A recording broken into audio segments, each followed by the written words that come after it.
Assalamualaikum warahmatullahi wabarakatuh.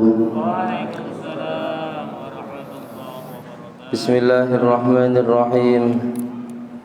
Binniyati liridha illa wa li khusuli syafaati Rasulillahi sallallahu alaihi wasallam wa li qadha'i hawaijina wa hawaijikum min hawaijid dunya wal akhirah wa li futuhi qulubina wa qulubikum wa li futuhi qulubi jami'i auladina dhurriyyatina futuhal arifin futuhal ulama'il amilin wassalihin wa ala ma nawaw bisalafun as-salihun ila hadratin nabil mustafa sayyidina wa maulana Muhammadin sallallahu alaihi wasallam wa ala alihi wa ashabihi ajma'in jami' masyayikhina al-ahya'i minhum wal amwat khasah ila hadratin Kiai Ali Zudi Kiai Abdul Hamid Kiai Nur Ihsan Kiai Abdul Karim Kiai Marzuki Dalam Kiai Mahrasan Kiai Halil Kiai Salih muallif al-kutub allati ta'allamnaha wa 'allamnaha Sayyidi Syabi Abdullah Muhammad bin Abdullah bin Malik al-Andalusi Sayyidina Imam Muhammad bin Syabi Sayyidi Syabi Zakaria ila hadrati Sayyidi Syabul Lais Nasr bin Muhammad bin Ibrahim bin Ahmad as-Samarqandi rahimahumullah wa ajarakumullah al-Fatihah.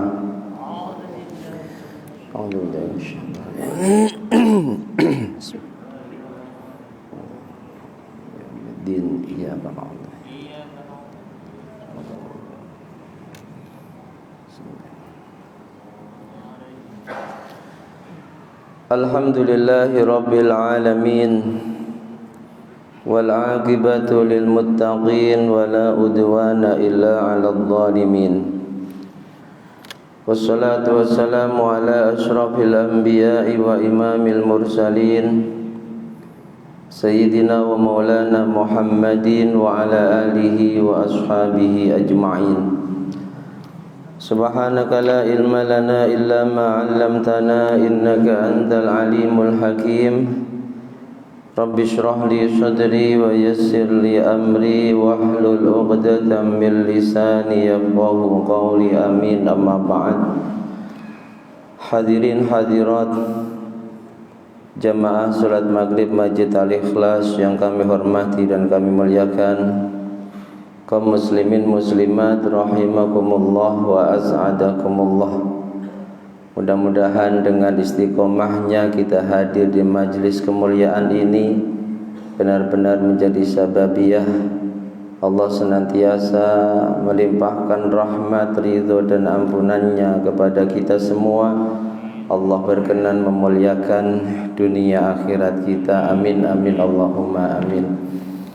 Mari kita lanjutkan kajian rutin kita, kajian kitab Tanbihul Ghafilin, pengingat bagi mereka yang lalai kepada Allah, karya beliau Asy-Syaikh Abul Lais As-Samarqandi.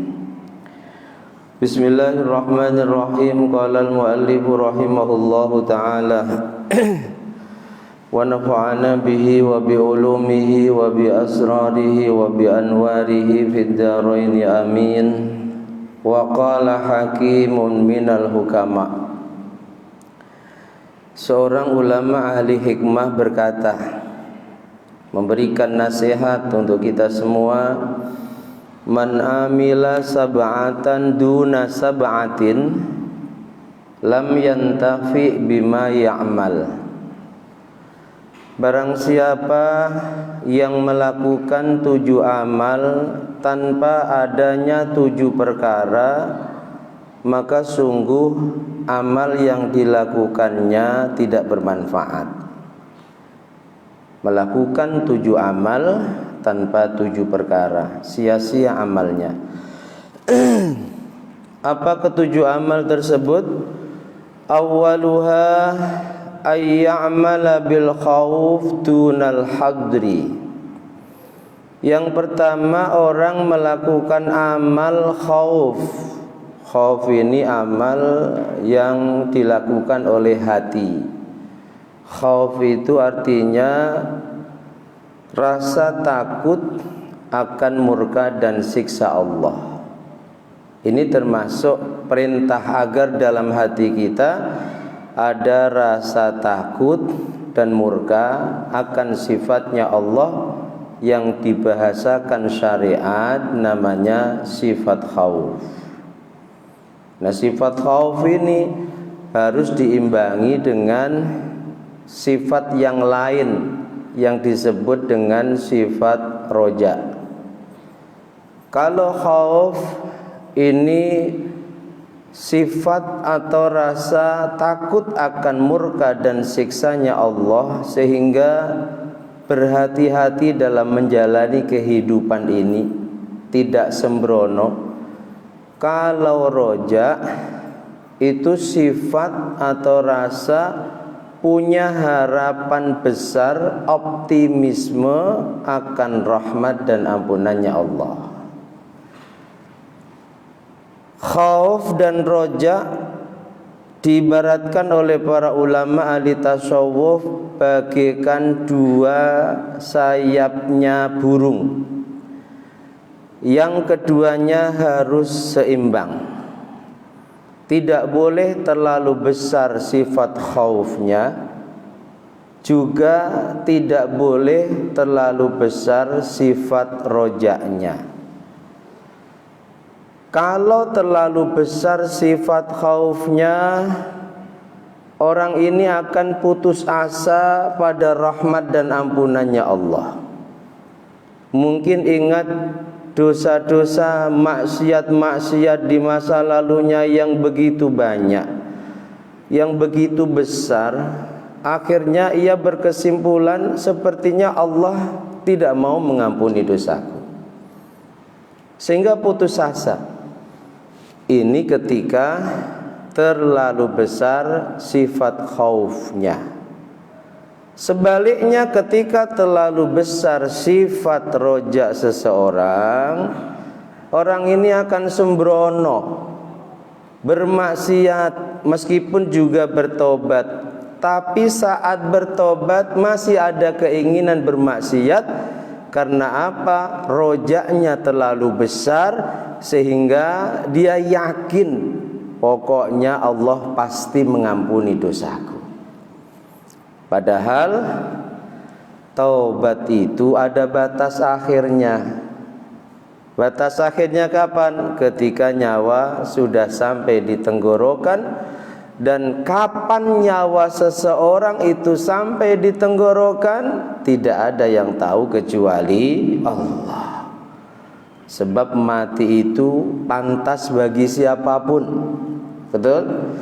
Bagi anak-anak pantas, bagi anak remaja, dewasa, bahkan bayi pun pantas. Apalagi bagi orang yang sudah tua. Sehingga ketika sifat roja ini terlalu besar dibanding khaufnya, akhirnya sembrono, maksiat terus. Diingatkan Allah kan Maha Pengampun, pasti diampun. Iya, kalau sempat minta ampun, permasalahannya di sana. Karena sekali lagi taubat ini ada batas akhirnya. Sehingga khauf perlu ada, tapi juga harus diimbangi dengan sifat roja. Kalau tidak seimbang, kata para ulama, ibarat burung tidak akan bisa terbang dengan baik sebab sayapnya berat sebelah. Tidak akan bisa seseorang sampai kepada Allah, mengenal dengan benar Allah, ketika sifat roja dan khauf ini tidak seimbang. Beliau Syekh Abil Lais As-Samarqandi mengatakan, kalau ada orang melakukan amal berupa khauf dunal hadri, tapi ia tidak berusaha menahan dirinya dari maksiat, menahan dirinya dari terjerumus ke dalam keharaman, yakni yakul, yang dimaksud di sini orang yang suka mengucapkan inni akhafullah, inni akhafullah. Sungguh aku ini takut pada Allah. Inni akhafu adzaballah, aku ini takut pada murka dan azabnya Allah. Wala yahdaru minadz-dzunub, tapi ia tidak mau menahan dirinya dari melakukan dosa. Takutnya hanya di ucapan saja. Maksiat tetap terus ia jalankan. Fala yanfa'uhu dzalikal qawlu syai'an maka sungguh ucapannya ia takut pada Allah, takut pada murka dan siksanya Allah, ucapan yang sia-sia. Jadi kalau memang khauf, ya harus dibuktikan benar-benar takut. Membuktikannya bagaimana? Berusaha maksimal menjauhkan diri dari larangannya Allah, menahan seluruh anggota tubuhnya zahiran wa batinan dari bermaksiat kepada Allah. Kalau hanya di ucapan takut akan murka siksa Allah, tapi hari-hari masih minum khamr, hari-hari masih gunjing saudaranya, hari-hari masih judi, maka ucapan dia takut akan murka dan siksanya Allah tidak ada manfaat. Ini yang pertama. Wasani, yang kedua, ayya'mala birraja dunat talab. Orang yang melakukan amal roja, roja itu sifat optimisme akan ampunan dan rahmatnya Allah. Roja perlu agar orang tidak putus asa atas rahmat dan ampunannya Allah. Mungkin punya masa lalu yang begitu kelam, kecuali ingkar kepada Allah, menyekutukan Allah, perintahnya Allah ditinggalkan, larangannya diterjang. Dia tak boleh putus asa akan rahmat dan ampunannya Allah. Harus ditanamkan dalam hatinya, seberapapun besar dan banyaknya maksiat dosa yang pernah dilakukannya, sungguh masih amat sangat jauh samudra ampunannya Allah. Harus ada roja, biar tidak putus asa. Yakin kalau memang kita mau kembali dengan benar kepada Allah, taubat dengan benar kepada Allah, Allah akan menerima taubat kita. Dan orang yang diterima taubatnya, kata Nabi, at-taibu minadz-dzanbi kaman la dzanbalah. Orang yang bertaubat dari dosanya, taubatnya benar sehingga diterima oleh Allah, bagaikan orang yang tak pernah melakukan dosa. Subhanallah. Dan Allah tidak pedulikan masa lalunya. Meskipun Nabi sampai katakan saking banyaknya dosa, ananas sama, memenuhi langit. Saking banyaknya dosa yang pernah dilakukannya, sejumlah butiran pasir yang ada di gurun pasir. Misla zabadil bahr, sejumlah buih yang ada di lautan. Sejumlah dedaunan yang ada di pohon-pohon di muka bumi ini. Ketika bismillah seseorang ingin kembali kepada Allah, taubat dengan benar kepadanya, Allah terima taubatnya, maka dosa-dosa yang dilakukannya meskipun sebanyak itu Allah ampuni. Dan Allah tak pedulikan masa lalunya, meskipun dosa menyekutukan Allah. Meskipun dosa menyekutukan Allah. Katanya semua dosa diampuni kecuali syirik, Ustaz. Nah, ini perlu diluruskan pemahaman ini. Semua dosa ada peluang diampuni kecuali syirik. Itu maksud ayat tersebut. Ketika seseorang menghadap Allah masih punya dosa, belum sempat ditaubati dengan benar, entah dosa zinanya, entah dosa berjudinya, entah dosa minum khamrnya atau dosa-dosa yang lainnya, belum sempat ditobati dengan benar, masih ada peluang nanti di akhirat pasti diampuni oleh Allah. Ada peluang diampuni. Tapi kalau yang dibawa mati itu dosa syirik, pahamannya begitu. Bukan kok masih hidup orang yang pernah menyekutukan Allah tak diampuni. Salah. Para sahabat dulu itu menyekutukan Allah. Satu-satunya sahabat yang tidak pernah menyembah selain Allah itu Sayyidina Ali. Makanya gelarnya beda, bukan radhiyallahu an tapi karramallahu wajhah. Sebab radhiyallahu an itu artinya semoga Allah mengampuni dosa-dosa di masa lalunya. Semoga Allah ridhoi itu artinya semoga Allah mengampuni dosa-dosa di masa lalunya. Sebab para sahabat sebelum menyatakan dirinya beriman itu pernah menyekutukan Allah. Meskipun setelah beriman jadi sahabat yang sangat mulia, yang sangat dekat dengan Rasulullah. Sayyidina Ali masuk Islam, menyatakan dirinya beriman itu usia 8 tahun. Belum balik, belum sempat menyekutukan Allah. Makanya tidak radhiyallahu an tapi karramallahu wajhah. Sahabat dulu menyekutukan Allah. Dosa yang dibawa sampai mati asal bukan dosa syirik, ada peluang diampuni. Itu maksud ayat. Tapi kalau yang dibawa itu dosa syirik sampai meninggal masih menyekutukan Allah, meninggal dalam keadaan ingkar kepada Allah, ancamannya Allah, innalladzina kafaru min ahlil kitabi wal musyrikina fi nari jahannama khalidina fiha, selamanya. Naudzubillahi min. Makanya usahakan terus bermohon kepada Allah, karena tidak ada yang tahu apakah kita yang mungkin saat di dunia terkenal paling rajin dibanding yang lain dalam beribadah dan beramal soleh pasti husnul khatimah. Tidak ada yang tahu.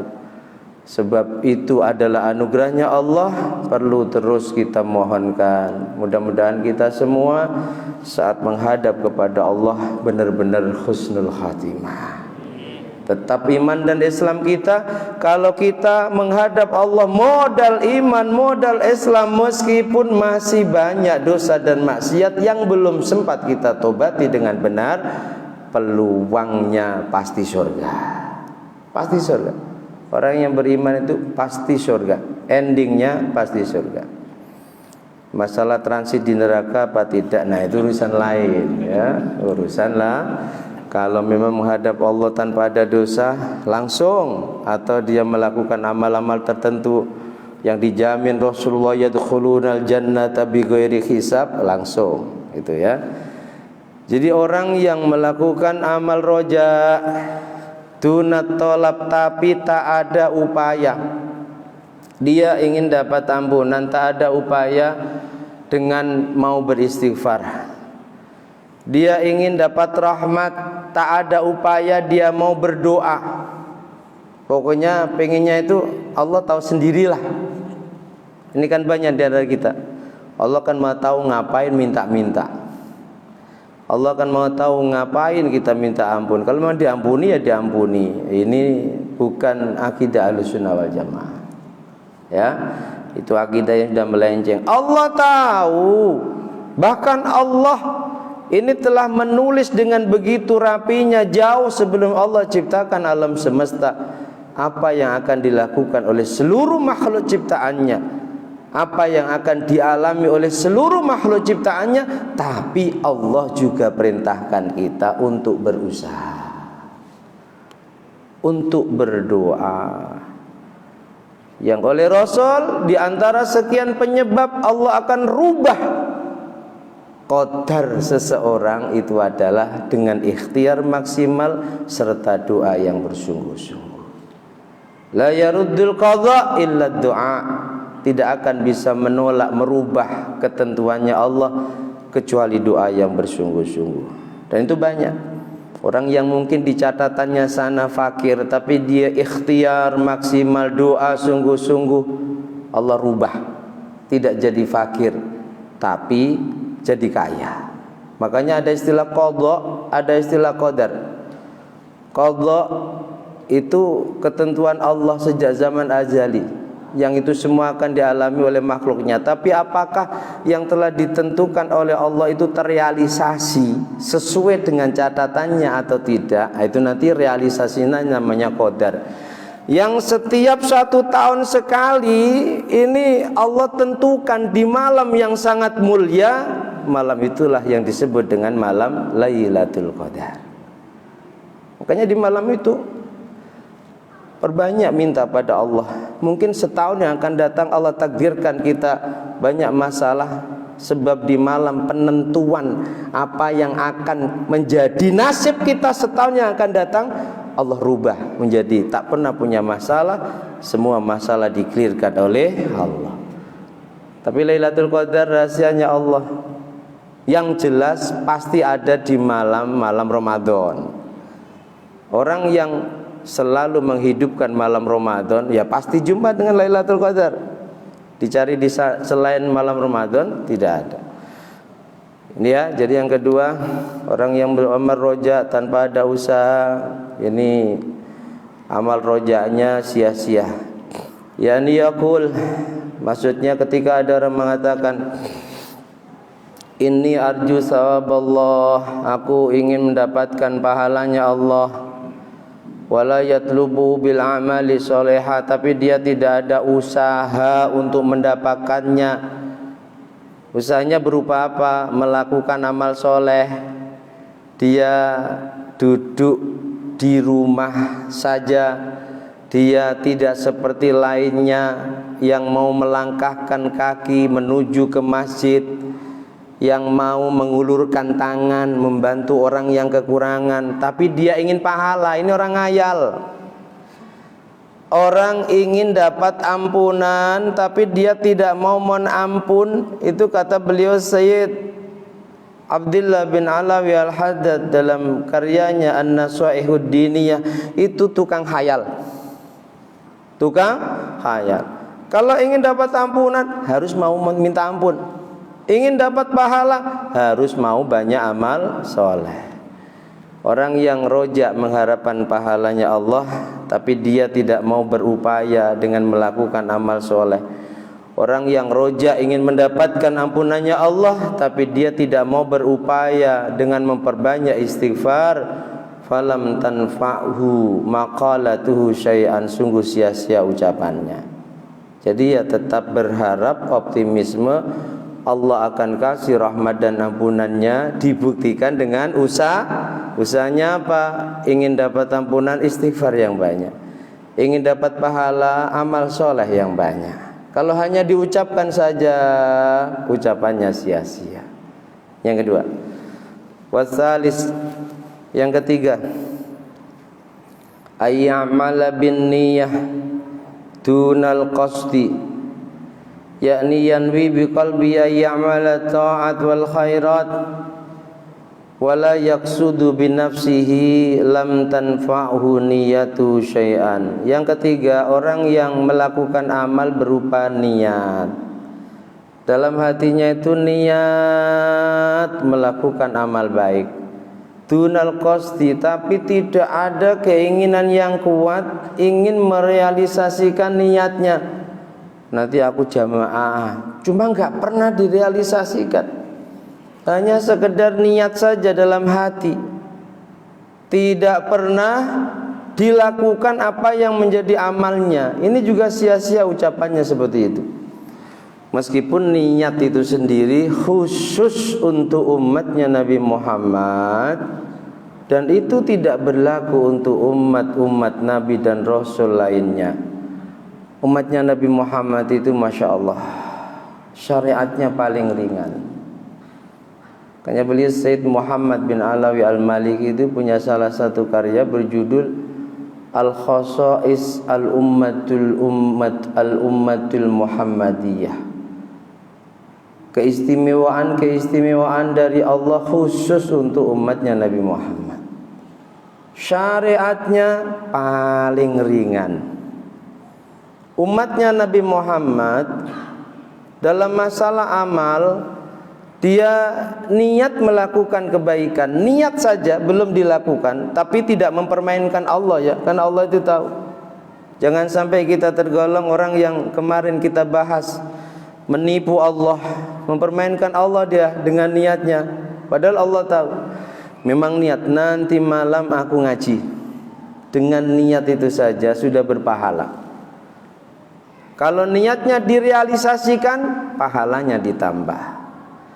Tapi kalau keburukan, meskipun niatnya kuat berkali-kali, nanti malam aku akan judi, nanti malam aku akan minum khamr, teman-teman sudah dikondisikan nanti jam 10 ya kumpul di sini. Niatnya kuat, sudah diatur sedemikian rupa, pokoknya nanti malam aku maksiat, tapi belum dilakukan, belum dicatat melakukan maksiat. Baru ketika dilakukan, dicatat si fulan melakukan keburukan. Umat zaman dulu baru niat keburukan saja sudah dicatat. Umat zaman dulu niat melakukan kebaikan belum dicatat kalau belum melakukannya. Makanya diceritakan dalam kitab tersebut, umat zaman dulu itu menjalankan syariatnya Allah seperti leher mereka dibelenggu dengan belenggu besi yang sangat kuat, yang sangat menyulitkannya. Di antaranya, umat zaman dulu itu, kaum Bani Israel khususnya, kalau ada yang melakukan dosa di malam hari, maka pintu rumahnya otomatis tertulis dosa apa yang ia lakukan sekaligus hukumannya. Dan siapapun yang melewati pintu rumahnya di pagi hari itu bisa membaca tulisan tersebut. Si fulan tadi malam gunjing si fulan, hukumannya ini. Andaikan syariat itu diberlakukan untuk kita umatnya Muhammad, mungkin kita nggak pernah atau nggak berani keluar rumah. Kita harus bersyukur ditakdirkan oleh Allah menjadi umatnya Nabi Muhammad. Perempuan yang haid dikucilkan, tak boleh dikasih makan, tak boleh tinggal serumah. Masya Allah, umatnya Nabi Muhammad meskipun haid, berdarah-darah, gak bisa ditahan, tetap boleh kumpul satu rumah, dikasih makan dan seterusnya. Bahkan makannya paling banyak.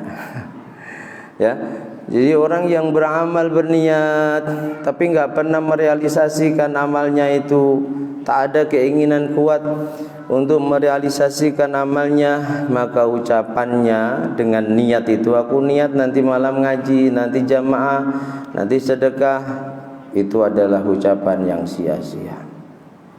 Warrabi, izin minum ya.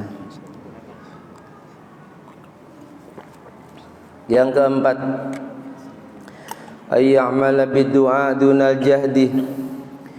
Orang yang melakukan amal doa tapi dia enggak sungguh-sungguh. Artinya dia berdoa kepada Allah ayyuwaffiqahu lil khair, agar Allah memberikan taufik, dia bisa melakukan banyak kebaikan, wala yajtahidu. Tapi dia enggak bersungguh-sungguh untuk melakukan kebaikan yang ia mohonkan. Ya Allah, jadikan aku ahli jamaah. Hanya di lisan saja, enggak pernah ada upaya bismillah jamaah. Ya Allah, jadikan aku ahli sedekah. Hanya di doa saja. Dia kaya tapi Masya Allah bakhilnya luar biasa. Tak ada upaya untuk benar-benar bersedekah. Doa yang seperti ini, yang tidak disertai dengan al-juhdu, kesungguhan, minta ahli sedekah, minta ahli jamaah, minta ahli ilmi, tapi itu enggak sungguh-sungguh dilakukan, lam yanfa'hu du'a'uhu syai'an, doanya tidak akan diijabah. yang bagi lahu ayajtahida liwaffiqahu Allah Ta'ala, harus berupaya dengan maksimal agar dapat taufiknya Allah bisa melakukan kebaikan. Sebab Allah telah katakan dalam Al-Quran Ankabut 69, walladzina jahadu fina lanahdiyannahum subulana wa innallaha lama'al muhsinin. Orang-orang yang bersungguh-sungguh dalam menjalankan syariatku, dalam berupaya keras menjalankan syariatku, sungguh aku benar-benar akan memberikan hidayah kepada mereka di jalanku. Wal khamis, yang kelima, ayyamala bil istighfar tunan nadm. Yang kelima, orang yang melakukan amal minta ampun tapi tidak disertai dengan penyesalan. Ya Allah, ampuni dosa aku, tapi enggak ada menyesal. Makanya beliau wali perempuan Rabi'ah al-Adawiyah itu menyinggung istighfar kita. Jujur, istighfar kita masih banyak yang perlu diistighfari. Sebab istighfarnya fasih, nangisnya banter, air matanya paling banyak keluar, tapi dalam hati ada keinginan lagi bermaksiat. Ini istighfar yang perlu diistighfar. Orang yang beramal istighfar tapi enggak ada penyesalan, enggak berusaha semaksimal mungkin, stop, aku enggak akan lagi bermaksiat, aku enggak akan lagi melakukan dosa yang aku istighfari. Istighfarnya percuma. Tidak ada penyesalan dari dosa yang dia istighfari, istighfarnya percuma. Tapi kalau memang dia menyesal, kayak taubat itu didefinisikan oleh para ulama, at-taubah hiya an-nadmu wal iqla'u wal azmu ala alla ya'uda ilaihi. Taubat itu pengertiannya harus ada penyesalan. Penyesalan biasanya dibarengi dengan minta ampun yang banyak. Kemudian syarat berikutnya wal iqla', harus menghentikan dosa yang ditaubati, harus dihentikan. Jangan taubat dari judi masih saja berjudi, taubat dari mabuk masih saja tiap malam mabuk, taubat dari gunjing orang, dosa besar itu, dosanya lebih dahsyat dibanding dengan zina 3 kali kalau yang kita gibah saudara muslim kita. Terkadang orang bicara dosa dikira itu hanya membunuh, berzina, merampok, mencuri. Benar, ini dosa, tapi ada dosa yang hari-hari kita lakukan yang itu lebih dahsyat murkanya Allah untuk pelakunya. Di antaranya adalah ghibah. Jadi harus ada ikhlas, hentikan. Yang ketiga, wal azmu, ada azam, keinginan yang kuat, ala alla ya'uda ilaih, untuk tidak mengulanginya lagi. Ini syarat tobat. Kalau orang bertobat kok 3 syarat ditinggalkan, maka secara syariat taubatnya tidak sah. Dan kita tidak boleh membuat orang lain itu yang banyak dosa lalu curhat kepada kita langsung katakan sepertinya Allah enggak mungkin mengampunimu. Itu enggak boleh. Harus kita besarkan, Allah Maha Pengampun, masih ada peluang untuk tobat. Dan itu pernah dilakukan oleh Rasul. Rasul pernah marah ketika ada seorang sahabat, dia jualan, punya toko. Suatu ketika ada perempuan cantik belanja di tokonya. Belanja di toko, enggak kuat sahabat ini. Tengok kanan kiri gak ada orang, perempuan itu dimasukkan dalam tokonya, dia melakukan perbuatan yang terlarang dengan perempuan itu. Setelah itu menyesal luar biasa, datang kepada Rasulullah menceritakan tentang apa yang baru saja dilakukan. Rasulullah marah, kurang ajar kamu ini, gak punya akhlak, gak punya naluri.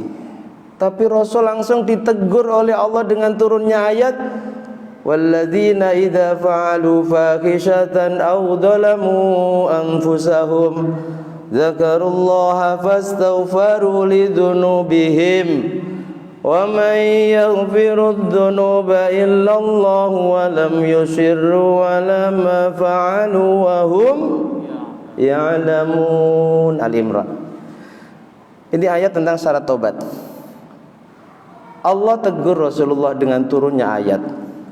Muhammad, walladzina idza fa'alu fahishatan. Orang-orang yang sudah terlanjur melakukan dosa besar. Audzalamu anfusahum, mendolimi diri mereka, dosa kecil ini ditafsiri oleh para ulama. Lalu zakarullah, dia ingat Allah, dia menyesal. Wastaghfaru li dzunubihim, dia minta ampun atas dosa-dosanya. Wa may yaghfirudz dzunuba illallah, dan dia yakin tidak ada yang bisa mengampuni dosanya kecuali Allah. Walam yusirru ala ma fa'alu, dan dia tidak mengulangi lagi, tidak melakukannya terus menerus dosa yang dilakukannya. Dia aku ampuni, kata Allah. Jangan kamu buat dia kecil hati. Dia sudah bertobat, dia ingat aku. Katakan sama dia, aku ampuni dosanya. Selama orang itu mau bertobat dengan benar. Nah, dari ayat ini ulama memberikan syarat tobat itu satu, harus an-nadmu, nyesal. Orang nyesal dibarengi dengan istighfar. Yang kedua, al-iqla', hentikan. Hentikan dosa dari minum khamr, menyesal, istighfar, hentikan. Yang ketiga, wal azmu ala alla ya'udah, tidak mengulanginya lagi. Kalau dosa itu terkait dengan meninggalkan kewajibannya Allah, harus diqadha. Kalau dosa itu terkait dengan mendolimi manusia, harus minta ridho dan halalnya. Kita dolimi hartanya, harus datang, ji aku belum bisa melunasi utangku, ji kemarin aku nyuri manggamu, tolong ikhlaskan. Harus. Karena dosa antara kita dengan manusia itu tobatnya lebih besar dibanding dengan dosa antara kita dengan Allah. Wal wasadis, sadis dan sabi, kita lanjutkan pada pertemuan berikutnya insyaallah ya. Ini perlu pembahasan agak panjang. Wallahu a'lam bishawab. Al-Fatihah.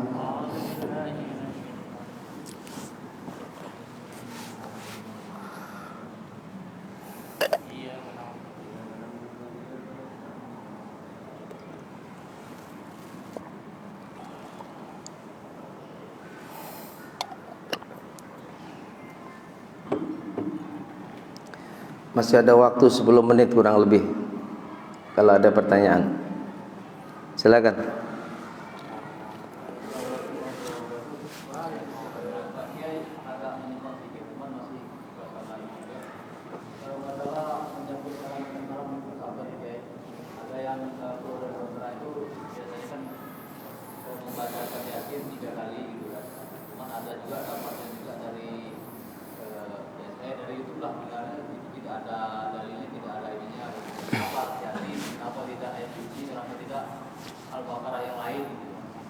Ya, ya. Membaca Yasin 3 kali di malam nisfu Sya'ban yang ditradisikan dan diwariskan oleh para ulama setelah sholat maghrib biasanya dengan niat yang berbeda, itu adalah bid'ah yang baik. Kalau kita tanya apakah Rasul melakukan itu, tidak. Tapi yang kita lakukan itu kebaikan. Makanya ketika bicara bid'ah, para ulama ahlus sunnah wal jamaah membagi bid'ah itu ada yang baik, ada yang buruk. Di antaranya Imamun Asy-Syafi'i itu ketika memberikan penjelasan tentang hadis iyyakum wa muhdatsatil umur, hati-hatilah kalian pada perkara-perkara baru dalam agama. Kullu muhdatsatin bid'ah wa kullu bid'atin dolalah wa kullu dolalatin finnar. Imam Syafi'i juga ulama-ulama lainnya dalam mazhab 4 memahami bid'ah yang diancam Rasul dengan sesat dan neraka ini bid'ah yang bertentangan dengan Al-Quran, dengan sunnah, dengan kesepakatan para ulama. ada tradisi yang diwariskan oleh ulama kita. Menghidupkan malam nisfu Sya'ban itu jelas dalilnya. Banyak hadis riwayat sahabat Abi Hurairah, Rasul katakan, atani Jibrilu lailatan nisfi min Sya'ban. Jibril di malam nisfu Sya'ban itu mendatangiku. Faqala, lalu Jibril berkata, ya Muhammad, hadhihi lailatun tuftahu abwabus sama. Muhammad, malam ini adalah malam dibukanya pintu-pintu langit. Kum, bangun Muhammad, fasalli, perbanyak salat, warfa ra'saka wa yadaika ila sama, angkat tanganmu ke langit, angkat kepalamu ke langit, perbanyaklah berdoa kepada Allah. Lalu Rasul bertanya, ya Jibril, ma hadhil lailah? Jibril, malam ini malam apa? Jibril menjawab, ya Muhammad, hadhihi lailatun tuftahu salasumi'ati babim minar rahmah. Malam ini malam dibukanya 300 pintu rahmat. Siapa yang mau menghidupkan malam, meskipun dia menghidupkan malam ini, dia tidak diampuni oleh Allah dosanya. Di antaranya yang menyekutukan Allah dan orang yang dalam hatinya ada sifat bermusuhan dengan sesama muslim. Orang baca Yasin, sekarang baca Yasin itu kesesatannya di mana? Satu itu. Kalau tradisi ini nggak perlu dicarikan dalil. Kalau ada yang bertanya mengapa harus Yasin, kenapa tidak yang lain? Sekarang balik kita bertanya pada mereka, mengapa kalau Yasin dilarang? Bukankah Yasin ini termasuk Al-Quran? Bahkan Rasul katakan, inna likulli syai'in qalban wa qalbul Quran Yasin. Sungguh segala sesuatu punya jantung, punya hati, hatinya Quran Yasin. Man qara'a Yasin al-lailah, siapa baca Yasin malam hari, asbaha maghfuran lah, pagi harinya diampuni. Yasin 5 quri'at, Yasin sama dengan Fatihah, Yasin sama dengan Zam-Zam. Apa yang menjadi niatnya baca Yasin, Allah kabulkan. Ulama kita mentradisikan, kita mohon kepada Allah dengan wasilah surah Yasin. Ini dalilnya banyak. Kita diperintahkan minta pada Allah dengan wasilah, lantaran bisa wasilah itu asmaul husna, jelas Allah perintahkan, walillahil asmaul husna fad'uhu biha. Allah punya asmaul husna, mintalah padanya dengan asmaul husna. Bisa dengan amal soleh bisa dengan baca Quran. Dalil hadis sahih, Rasul bercerita di hadis yang begitu panjang tentang kisah 3 pemuda yang terjebak di dalam gua. Masuk gua, tiba-tiba batu besar menutup pintu gua. Ketiganya berdoa kepada Allah dengan amal soleh masing-masing. Yang pertama berdoa, ya Rob, aku punya amal soleh, ibuku sudah tua, waktuku habis untuk merawatnya dan berbakti kepadanya. Jika engkau terima amal solehku, tolong bukakan pintu gua ini. Terbuka. Ini hadis sahih. Rasul cerita, orang berdoa kepada Allah dengan membawa-bawa amal soleh. Bedanya apa? Kita berdoa kepada Allah di malam yang kita diperintahkan menghidupkannya, malam yang kata Nabi tidak tertolak doa yang dipanjatkan di dalamnya, dengan membawa-bawa amal soleh kita. Apa? Yasin. Paham? Jadi jangan sedikit-sedikit bid'ah. Apalagi yang dikambing hitamkan itu Yasin. Ya Allah, Yasin, Quran, 1 huruf dibaca 10 kebaikan. Kata Nabi, itu kalau tanpa wudhu di luar sholat, dengan wudhu 1 huruf kita baca, bukan hanya 10 kebaikan, 70 kebaikan. Di dalam sholat 100 kebaikan. Sungguh sangat prihatin mereka yang menyalahkan orang baca Yasin. Saya kira cukup ya, panjang lebar ini mestinya ya. Demikian, Allah a'lam bishawab. Al-Fatihah. Surah Bismillahirrahmanirrahim. Wal 'asri innal insana lafi khusrin illa alladziina aamanu wa 'amilus solihati wa tawassaw bil haqqi wa tawassaw bis sabr. Bismillahirrahmanirrahim. Wal 'asri innal insana lafi khusrin illa alladhina amanu wa 'amilus solihati wa tawassaw bil haqqi wa tawassaw bis sabr. Bismillahirrahmanirrahim. Wal 'asri innal insana lafi khusrin illa alladhina amanu wa 'amilus solihati wa tawassaw bil haqqi wa tawassaw bis sabr. Subhanakallahumma wa bihamdika ashhadu an la ilaha illa anta astaghfiruka wa atubu ilaik. Wal 'afwu. Assalamualaikum warahmatullahi wabarakatuh.